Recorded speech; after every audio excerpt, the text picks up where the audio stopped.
a forbidden romance, a psychiatric hospital, an escape, a divorce, a jewelry sale. And then an ornament appears on the British Queen's head. How are these events connected? What links a scandalous Belgian princess to Elizabeth II? And why did a piece worn by a woman after her downfall become a symbol of the world's greatest monarchy? Today you'll discover a story hidden for decades, a story about how love destroyed one crown and created another. And the truth will be even more gripping than you could imagine. It all began with one princess, but not the one you're thinking of, because the story of this sapphire crown is about scandal, madness, and royal cunning. And to understand how a simple necklace became a symbol of monarchy, we need to go back to where it all started. 1963. Queen Elizabeth II makes an unusual purchase. She buys jewels, but not just another piece for her collection. No, she has a plan. A plan to complete what her father started 20 years earlier. A plan to create the perfect set that would captivate the entire world. But to understand this obsession with perfection, let's go back even further. November 20th, 1947. The day Princess Elizabeth becomes a wife. Her father, King George VI, gives his daughter something special, a Victorian sapphire set. A necklace and earrings crafted during Queen Victoria's era. Deep blue stones, diamond settings, flawless craftsmanship from the previous century. The young princess wears these jewels, and they become part of her story. But there's one problem. The set is incomplete. There's no tiara. And for a future queen, a tiara isn't just jewelry, it's a symbol of power, a crown without being a crown, a statement everyone sees when she enters a room. Years pass. The princess becomes queen. She wears her father's jewels with pride, but the thought of completing the set never leaves her. Where could she find a tiara to perfectly complement the Victorian sapphires? The answer would come from where no one expected. And then something interesting happened. Decades after Elizabeth received her wedding gift, the Royal Canadian Mint decided to immortalize this tiara. 2019, they released a gold coin. Pure gold, 99.99%, weight 60.08 grams, diameter 38 millimeters. But the most astonishing thing is what's depicted on it. 28 Canadian diamonds and 4 sapphires recreate a key element of the tiara's design. Master engravers carved intricate patterns highlighting every detail of the piece. Limited mintage, just 175 pieces. The price? $6,999.95. Nearly $7,000 for a coin. This isn't just money, it's recognition. Recognition that the tiara had become legendary. But how did a simple necklace transform into a crown? And here a new heroine enters our story. Princess Louise of Belgium, daughter of King Leopold II, wife of Prince Philip of Saxe-Coburg and Gotha. Throughout the 1870s and 80s, she was portrayed wearing lavish jewelry. Around her neck, a massive necklace with an enormous square sapphire at its center. On her head, the famous Cochert tiara. She embodied royal elegance. But the real twist came later. The princess began an affair, forbidden, scandalous, one that couldn't be spoken of in polite society. Her family was furious. Her husband demanded answers. The situation spiraled out of control. And here we reach the turning point. The princess was placed in a psychiatric hospital. Yes, that's how they dealt with an inconvenient royal, but Louise didn't surrender. She escaped, got a divorce, remarried, defying all protocols and traditions. A decade later, everything changed. The money ran out. The scandal destroyed her reputation. And the princess had to sell what once symbolized her greatness. Jewels went under the hammer. Among them, that very necklace with the square sapphire. The most important part lay ahead. The Cochet tiara was sold in the 1950s. Van Cleef and Arpels became its new owner, but the necklace remained hidden for several more years. 1963.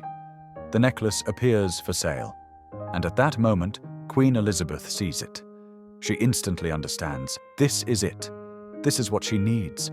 The square sapphire, diamond setting, exquisite 19th century craftsmanship. It perfectly matches her father's parure.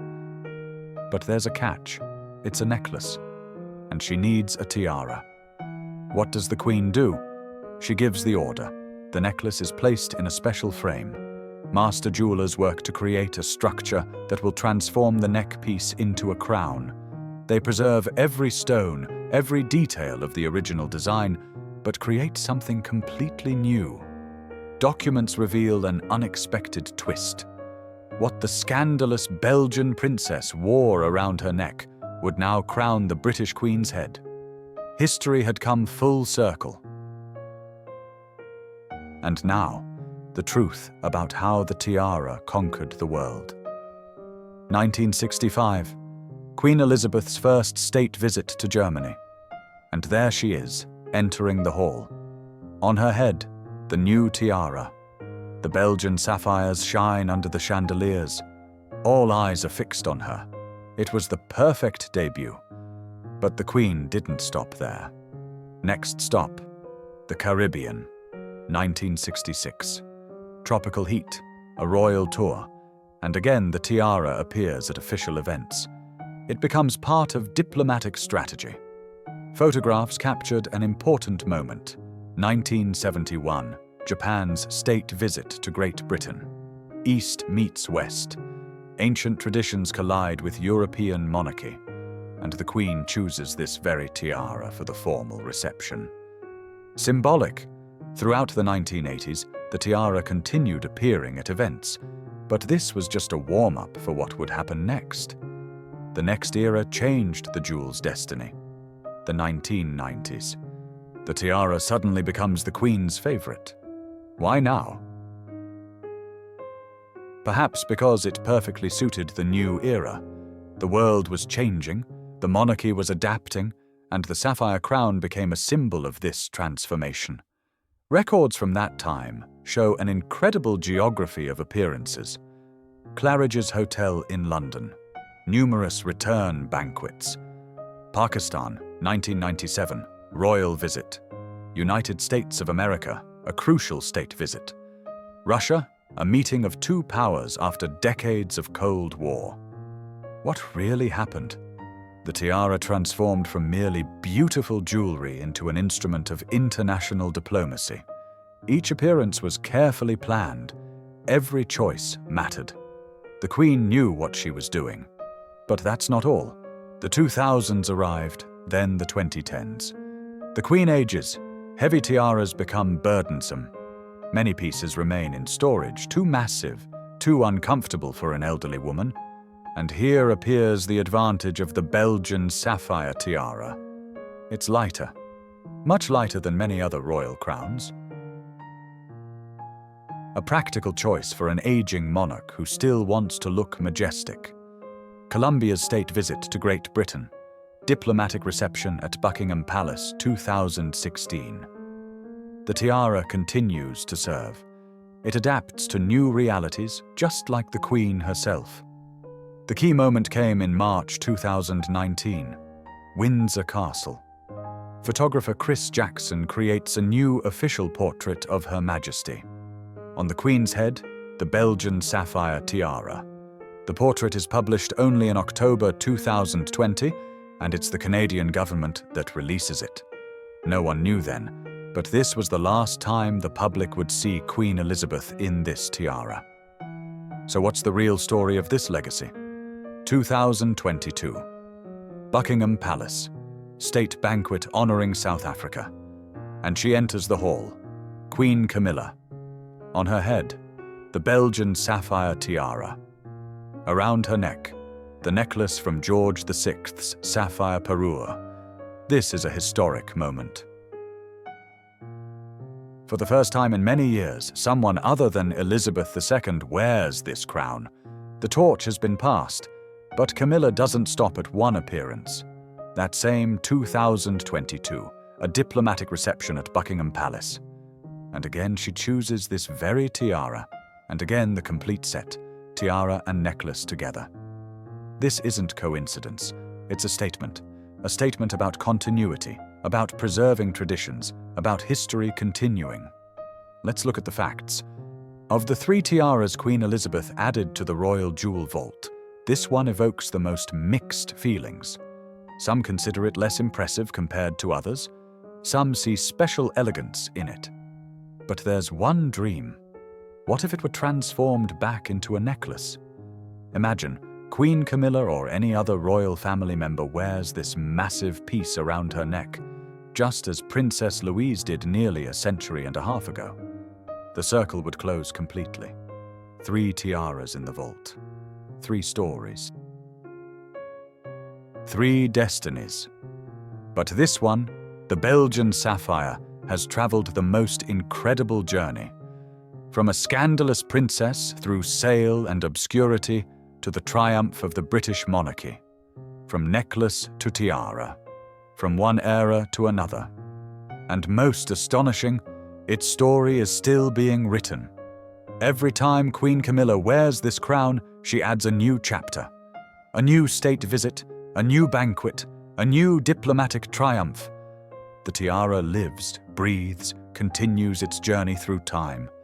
What awaits it next? Which royal heads will it grace? Which historic moments will it witness? We don't know. But one thing is certain. The story of this sapphire crown is far from over. And perhaps its most captivating chapters still lie ahead. And then something happened that few people consider. Every tiara in the royal collection has its value. Not just financial. We're talking about symbolic significance. And the Belgian sapphire crown holds a special place in this hierarchy. Why? Because this is the only tiara that entered the British collection with such dramatic backstory. Most royal jewels were created specifically for monarchs, or passed down through inheritance within the family, or gifted by allied powers. But this one? This one was purchased at auction after another dynasty's collapse. And here emerges a question that troubles historians. Did Queen Elizabeth know the full story when she acquired the necklace? Did she understand whose fingers had touched these stones? Because the archives contain detailed records of Princess Louise's scandal. Her story was known in royal circles. Documents show the purchase wasn't spontaneous. The Queen studied the jewel's provenance. She knew about the Belgian court, knew about the princess's fall, and still made the choice. Moreover, she deliberately transformed this necklace into a symbol of power. What was this? Mercy toward a fallen aristocrat's memory? Or cold calculation? Take a vanquished woman's jewel and make it a sign of triumph? Perhaps both. Queen Elizabeth always knew how to balance compassion with pragmatism. But most astonishing is how she wore the tiara, without a hint of embarrassment. Without any reference to its scandalous past. She simply entered the hall, and everyone saw the Queen of Great Britain in magnificent sapphires. Princess Louise's story was erased, or rather, rewritten. The jewel got a second chance, a new life, a new meaning. Records from that time show no one present at banquets asked uncomfortable questions. No one recalled the Belgian scandal. The tiara became British, completely and irrevocably. This was a brilliant move of royal diplomacy, to claim someone else's history and make it your own. The next chapter of this story hasn't been written yet, but its contours are already visible. Queen Camilla wore the tiara twice, 2 major events of 2022.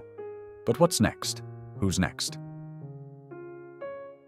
Photographs from recent years show an interesting trend. The younger generation of the royal family is beginning to access historic jewels. Catherine, Princess of Wales, has already worn several significant tiaras. Sophie, Duchess of Edinburgh, also appears at events in royal gems. The real turning point will happen when one of them wears the Belgian sapphire crown. It will be symbolic, because the tiara has already passed through 3 eras: Victorian, as Princess Louise's necklace; Elizabethan, as Elizabeth II's crown, and now enters the era of Charles III. The most important part lies ahead when discussing this jewel's future. Royal jewelry specialists note one detail. The tiara's construction allows it to be converted back into a necklace. Technically, it's possible. The frame can be dismantled. The stones can be returned to their original position. Imagine the moment. Some important event. Perhaps the next monarch's coronation. Perhaps a dynasty's anniversary. And suddenly, one of the royal family members appears wearing a massive sapphire necklace. The very one, in its original form, as Princess Louise wore it a century and a half ago. This would be the perfect ending to the story. The jewel would return to its roots. The circle would close completely, from necklace to tiara and back to necklace, from one era through another to a third. But there's another scenario. The tiara may remain a tiara. It may pass to the next generation in precisely this form, become a family heirloom in its new shape. And then Princess Louise's story will finally dissolve in time. Only a British royal tiara with sapphires will remain. Which path will the monarchy choose? No one knows. Decisions about royal jewels are made behind closed doors, discussed in narrow circles. But when the decision is announced, the world will know instantly, because every appearance of this tiara becomes an event. And perhaps, decades from now, someone will write a new chapter of this story, a chapter about how the jewel changed form again, or about how it remained a crown forever. But for now, we can only watch and wait, because the story of the Belgian sapphire tiara continues right now, at this very moment, and its ending may be the most unexpected of everything that came before. Such are the twisted fates of 2 women separated by eras, and the tiara born from scandal. One lost everything for love and freedom. The other transformed that loss into a symbol of an entire empire's greatness. Isn't it astonishing how a jewel can live so many lives? From the neck of a Belgian rebel to the head of the 20th century's most powerful queen. If this story moved you, leave a like below. It helps the channel grow. Subscribe so you won't miss new investigations into royal secrets. And definitely turn on notifications. Ahead lie so many incredible stories about jewels that changed the course of history. We'll soon reveal secrets of treasures kept silent for centuries. Until we meet again.